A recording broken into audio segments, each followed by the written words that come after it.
राहुल गांधी अपने ही बयानों से अपने को हास्यास्पद बनाने की अद्भुत कला रखते हैं। वो पहले भी उन्होंने कई बयान दिए हैं जिसका अंतिम नतीजा खुद उनके व्यक्तित्व को हास्यास्पद बना देता। और इसी तरह का बयान, या यूं कहें कि जिसका ताज़ा तरीन उदाहरण कल उनका बिहार के जातीय गणना पर दिया गया बयान है। अफसोस की बात यह है कि जातीय गणना की शुरुआत से, जब सरकार ने निर्णय लिया था तब से, और जातीय गणना जैसे कराई गई उसकी प्रक्रियात्मक पहलू से, और उसके जब आंकड़े आए तो उसको जारी करने तक हम भी संबद्ध रहे हैं उससे। और आश्चर्य की बात है कि कांग्रेस पार्टी शुरू से अंत तक इसका समर्थन करती रही थी, और आज राहुल गांधी कह रहे हैं कि वो सारा फेक है। और अफसोस की बात है कि बिना किसी प्रमाण के, क्योंकि सरकार ने खुद उस समय से कह के रखा है कि अगर जातीय गणना के आंकड़ों में किन्हीं को कोई संदेह होता है, कहीं विसंगति दिखती है, किन्हीं का कम लगता है, किसी का अधिक लगता है, किसी भी तरह की विसंगति अगर किन्हीं को महसूस होती है तो वो बता दें, सरकार अविलंब उसकी जांच कराएगी। ये उस समय से विधानसभा से लेकर सारे जगह सरकार ने खुले तौर पर कह के रखा है, और आज तक एक भी आंकड़ों के संबंध में एक भी आपत्ति विधिवत नहीं दी गई है। और तब राहुल गांधी, जिनकी पार्टी ने उस पूरे प्रक्रिया में न सिर्फ साथ दिया था बल्कि विधानसभा में भी उसके पक्ष में बोला था, आज कह रहे हैं कि वो सारे जाली हैं। तो भाई ये तो सिर्फ मतलब उनके व्यक्तित्व की बात है। और वैसे भी एक बात है कि जिन्हें इंडियन स्टेट और इंडियन गवर्नमेंट में फ़र्क नहीं महसूस होता है, या स्टेट में और गवर्नमेंट में क्या फ़र्क होता है इसका इल्म नहीं है, उनसे हम इससे अधिक कुछ उम्मीद भी नहीं रखते।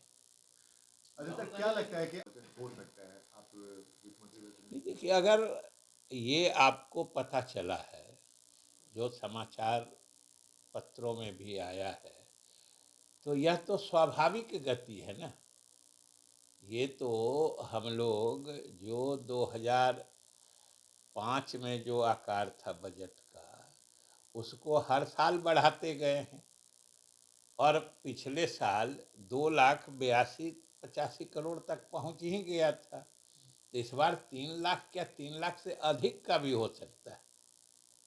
तो सर, आम बजट से क्या उम्मीद है जो भारत सरकार पेश करने वाली है 1 फरवरी को? बिहार को क्या, चूंकि चुनावी साल और माना जा रहा है कि बिहार भाई, सरकार। पिछले दिनों का तो हम लोग का अनुभव रहा है कि भारत सरकार बिहार को हर संभव मदद देने को तैयार है, और ख़ास तौर से उसका ज्वलंत प्रमाण हम लोगों के विभाग को दी गई मदद है। 11,500 करोड़ का स्पेशल उन्होंने मदद पैकेज दिया है, जिसमें बाढ़ शमन से लेके सिंचाई की योजनाओं को आगे बढ़ाना है। तो सरकार ने, यानी केंद्र सरकार ने, तो अपना रुख शुरू में ही स्पष्ट कर दिया है कि वो बिहार को हर संभव सहायता करना चाहते हैं, और हम लोग भी उसी उम्मीद और आशा भरी नज़रों से आने वाले बजट को देख रहे हैं। बोल कर गए हैं कि फेक है, इसके पीछे वजह आपको क्या लगती है? क्या कोई खास रणनीति है? क्योंकि उनके सहयोगी आरजेडी के तेजस्वी यादव बार बार ये क्लेम करते हैं कि भाई हम लोगों के 17 महीने के कार्यकाल में ये हुआ, बार बार। नहीं नहीं, अब ये समझिए ना कि बार बार राष्ट्रीय जनता दल के नेता ये दावा करते हैं कि ये मेरे कारण हुआ, हम कराए थे। और हमने तो विधानसभा के फ्लोर पर कहा है कि सरकार इस बात को मानती है कि सारे दलों के सहयोग और स्वीकृति से जातीय गणना कराई गई है। जब सारे दलों का सहयोग रहा है, चाहे राजद हो या कांग्रेस हो या कोई वामपंथी पार्टी हो, आज कोई उसके आंकड़े को जाली कहे, ये तो सिर्फ उसके ही व्यक्तित्व की पोल खोलता है, इससे और कोई दूसरा तथ्य सामने नहीं आता है। बार बार एक चीज और बोलते हैं कि संविधान खतरे में है। कल भी वो यहाँ आए, उन्होंने लगातार इस बात पर जोर दिया कि संविधान को आप लोग को बचाना है, खतरे में है। अब यही तो है कि अगर एक लाल और काले रंग की डायरी हाथ में रख लेने से संविधान का पूरा ज्ञान प्रदर्शित होता है, तो उनको ये भी न कहना चाहिए कि संविधान किस मायने में खतरे में है।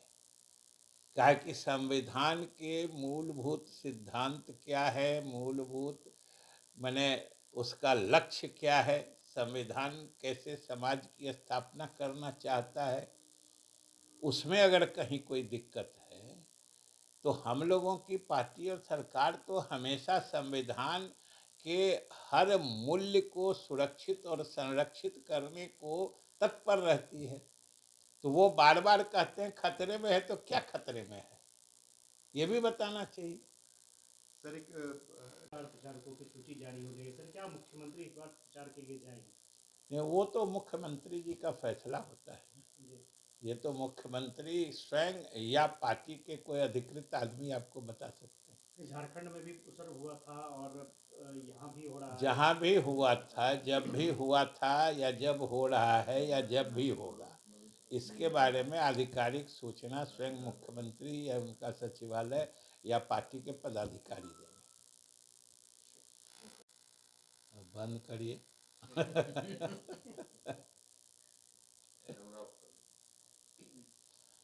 आज तक हम नहीं बोलते।